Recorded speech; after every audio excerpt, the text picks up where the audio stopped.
E quando a gente olha para a palavra do Senhor, para a Bíblia Sagrada, nós vamos encontrar diversos textos, diversos contextos falando sobre família. Porque a gente sabe que a família, ela é a base da sociedade. A família, ela é a base da humanidade. Sem família não há sociedade. Sem família não há humanidade. Sem família não há proliferação do ser humano. Porque nós temos a matemática de Deus trazendo a junção de um homem e de uma mulher em que gera outro ser humano. E Deus assim o escolhe se é do sexo feminino ou do sexo masculino, tendo em vista que não tem outra opção, é um dos dois. Amém? Segundo a Bíblia Sagrada, nós temos apenas esses dois. Glória a Jesus. E a palavra do Senhor, ela é categórica em dizer que a família é um projeto de Deus, que a família é estabelecida por Deus. E por ser algo estabelecido por Deus, por ser um projeto de Deus que vive e mora dentro do coração de Deus, o inimigo das nossas almas, ele quer dividir, ele quer separar, ele quer destruir, ele quer influenciar dentro dessas famílias. E quando a irmã a irmã Márcia nos convidou para trazer essa palavra, o Senhor colocou dentro do meu coração esta mensagem. Porque a estratégia de Satanás nos últimos tempos, meus irmãos, não é mais atacar o crente diretamente. Até porque ele não tem mais poder para tal, pois Jesus quebrou na cruz todo esse poder. A estratégia de Satanás hoje não é mais atacar diretamente a família em si, mas sim, o projeto de Satanás para esse tempo é dividir a família, é separar os familiares, é separar aqueles que constituem essas famílias. E assim Satanás tem conseguido destruir, influenciar, separar, dividir. E a própria palavra do Senhor nos traz que um reino dividido não prospera, não subsiste. E o propósito de Satanás, meus irmãos, era que nós não estivéssemos aqui, era que a nossa família não estivesse aqui na casa do Senhor. Por isso ele tenta nos dividir, e um dos meios para qual ele usa de estratégia para nos dividir é plantando dentro do nosso coração o orgulho, a divisão, a falta de perdão. E eu acho maravilhoso, porque o Senhor Jesus, nesse texto e contexto que nós lemos, Ele está nos ensinando sobre perdão, Ele está falando sobre perdão. E um dos discípulos dele pergunta: Senhor, até quantas vezes? Quantas vezes eu vou perdoar meu irmão? Eu imagino Pedro do jeito que ele era, meio zangado, meio irado, meio maranhense. Eu imagino Pedro olhando para Jesus e dizendo: Senhor, quantas vezes? Porque aí senão vira bagunça, Senhor. O Senhor está dizendo que eu tenho que perdoar, mas e aí? Meu irmão peca a primeira vez, tudo bem, eu vou lá, perdoo. Errar é humano. Mas aí, daqui a pouco, ele erra de novo, Jesus. E agora? Eu desisto dele? Aí, Senhor, daqui a pouco, ele erra de novo, Jesus. Imagina aí, Senhor, quantas vezes? Aí Pedro, vou pegar ele agora. Botou uma meta alta. Por quê, meus irmãos? Se a gente olhar, ele falou 7 vezes. E se a gente parar para analisar, imagine você perdoar uma pessoa no dia 7 vezes. 7 vezes aquela pessoa pecou contra você. Aquela pessoa errou com você. Aquela pessoa te magoou, te entristeceu 7 vezes num dia. Aí Jesus olha para Pedro e disse: Pedro, não, Pedro, não é, aí é muito pouco. Pega isso aí e multiplica por 70. Aí está a quantidade de vezes que você deve perdoar a seu irmão. E quando a gente olha, meus irmãos, para dentro da nossa casa, para dentro da nossa família, nós convivemos com nossos familiares 24 horas por dia praticamente. Nós estamos dentro da nossa casa por muito tempo durante durante um dia, durante 24 horas. E você convivendo com aquela pessoa, é claro que vão errar. É claro que um vai falhar com o outro. É claro que uma hora a gente vai se decepcionar um com o outro. E se a gente for contar quantas vezes, quantas coisas a gente perdoa, a gente precisa perdoar, eu acho que Jesus ainda foi. Amém? E aí, meus irmãos, quando a gente olha, isso tem sido usado de estratégia por Satanás para dividir as nossas casas, para dividir os nossos lares, para dividir e separar esposas e maridos, pais de filhos, filhos de pais, irmão de irmãos. E quando a gente olha para a palavra do Senhor, a gente vai ver, meus irmãos, que às vezes a gente não precisa de uma nova casa, a gente não precisa de um novo irmão, a gente não precisa de uma nova esposa, a gente precisa de um novo coração. Um coração rendido, entregue a Jesus. Um coração que já ouviu a palavra da cruz.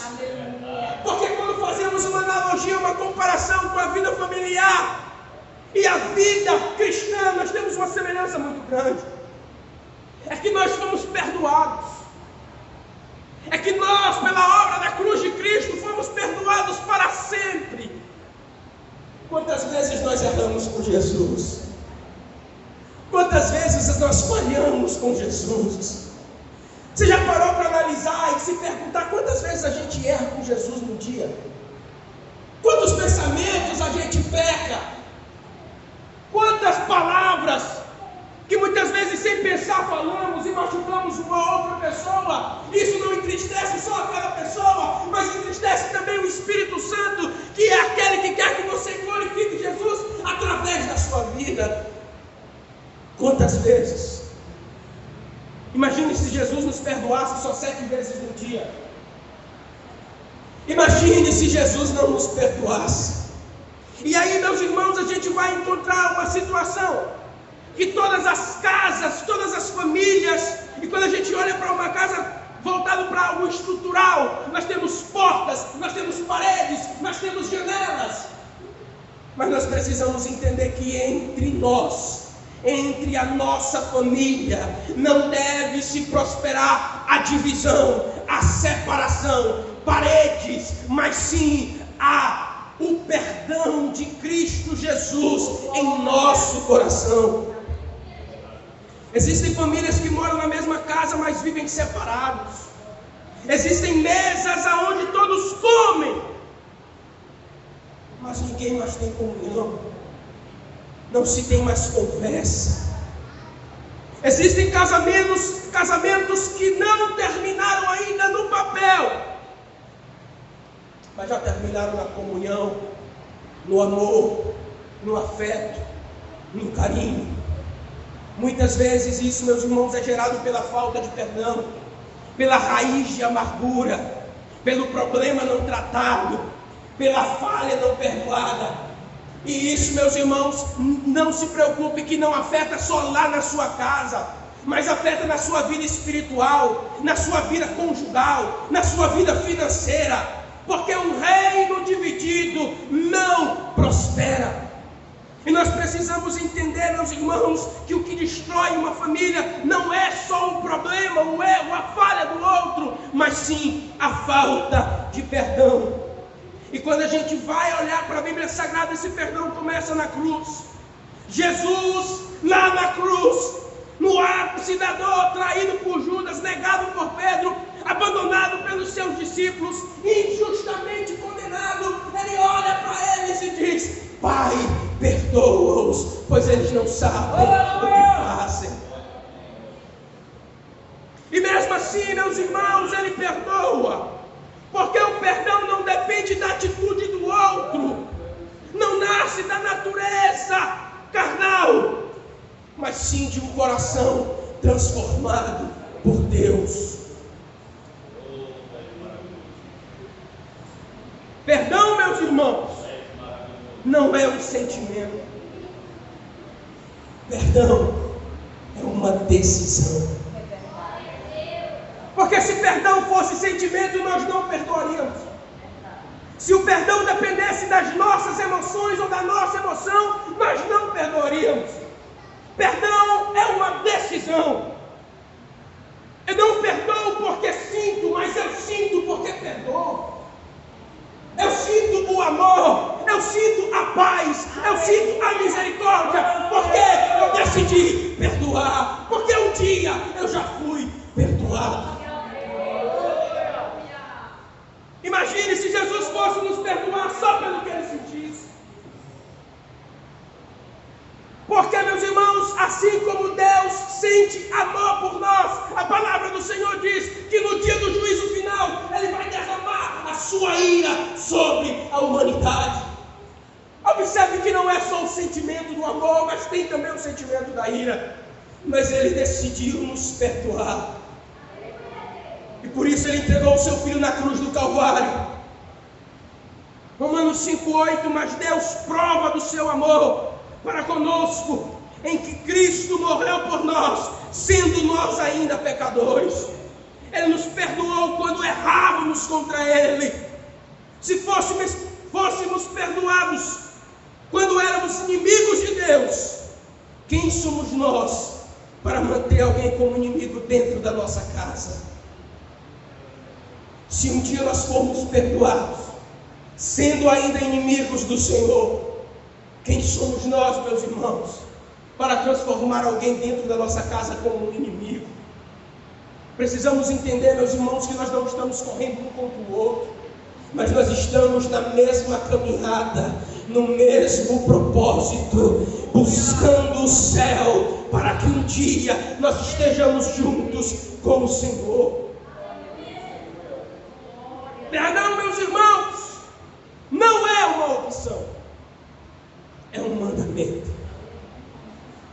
E nós conseguimos observar isso na oração mais famosa da terra, a oração do Pai Nosso, quando o próprio Jesus nos ensina a pedir perdão ao Pai, mas Ele põe uma condição, Ele põe uma condicional, assim como nós perdoamos a quem nos tem ofendido.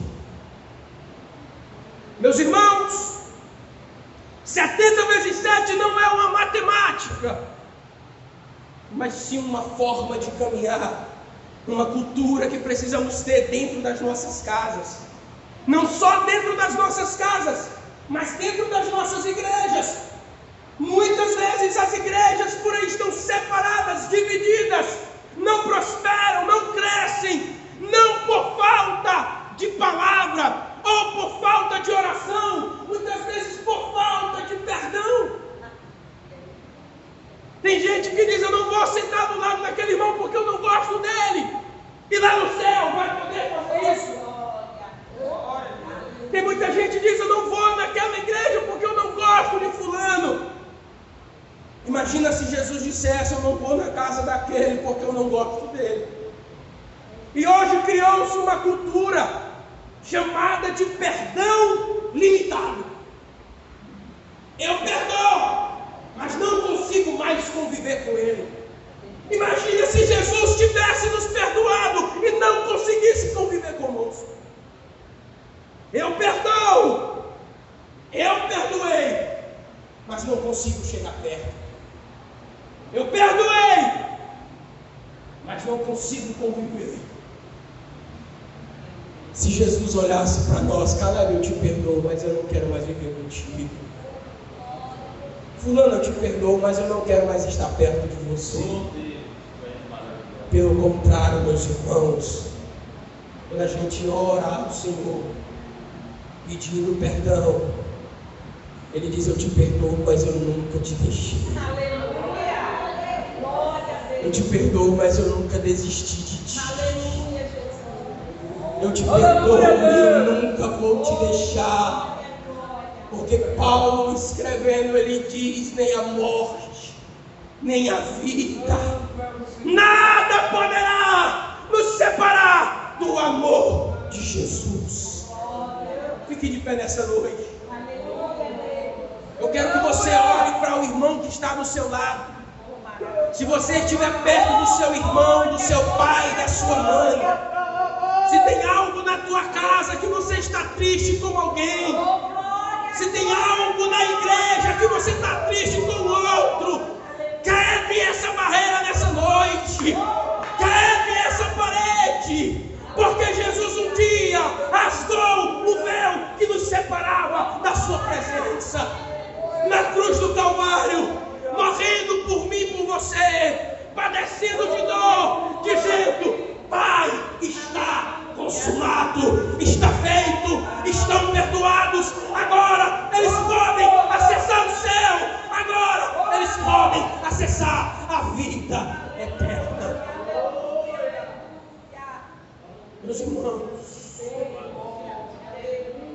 não leva a nada, não traz fruto algum, só traz piora, só traz maldição, divisão, atraso, perda de tempo.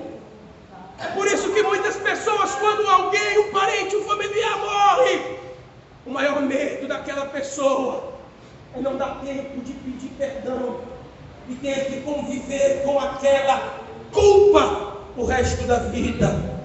O dia do perdão não é amanhã. Ele errou, amanhã eu perdoo. Depois a gente conversa, depois a gente vê, se eu sentir eu vou lá. Não, meus irmãos, é hoje. Porque não sabeis o dia, não sabeis a hora que o Salvador irá nos visitar, que Ele irá nos buscar. Jesus, nós oramos a Ti esta noite. Nós estamos aqui como uma família celestial, a família da congregação Betel, Pai, debaixo da Tua graça, da Tua misericórdia e da Tua palavra. Não porque nós somos melhores, Senhor, mas porque um dia o Senhor nos perdoou. E agora, Pai, nós pedimos que o Senhor traga união. Nós pedimos que o Senhor quebre essas barreiras que têm separado famílias, casais, pais, filhos, irmãos, para que possam viver uma vida plena na Tua presença, uma vida de alegria, de paz e prosperidade. Senhor, nós Te pedimos esta noite que o Senhor venha visitar esses lares, com o coração, Pai, deles contrito, humilhados perante a Tua presença, para que haja perdão dentro dessas casas, para que haja união dentro desses lares, e que assim, Pai, essas bênçãos possam segui-los até este lugar, até esta casa de oração. É o que nós Te pedimos, em nome de Jesus.